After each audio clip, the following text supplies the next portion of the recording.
समस्त को मोर प्रणाम जनावि। मो ना श्री आशुतोष नायक। मु बालेश्वर कृष्णचंद्र सरस्वती शिशु विद्या मंदिर सोरर छात्र। मोर बीएससी बोर्ड एग्जाम रे 600 रु 588 मार्क रही एवं 98% स्कोर करी। केते समय परिश्रम करथिले परिश्रम रे आपण कोन कोन करथिले किपरि प्रिपेयर करथिले? मु रेगुलरली 8 रु 10 घंटा धरि परिश्रम करूथली।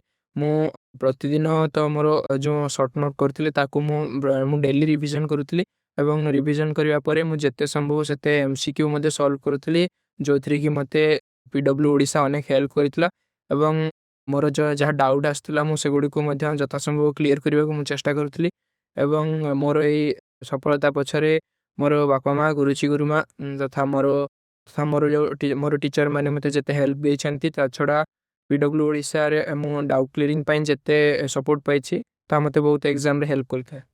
आगु कोन हबार इच्छा अछि? आगु को मते जणे कार्डियोलॉजिस्ट हेबार मोर लक्ष्य रहिछि सेति भाई मु नीट पाए प्रिपरेशन करी। ठीक अछि ठीक।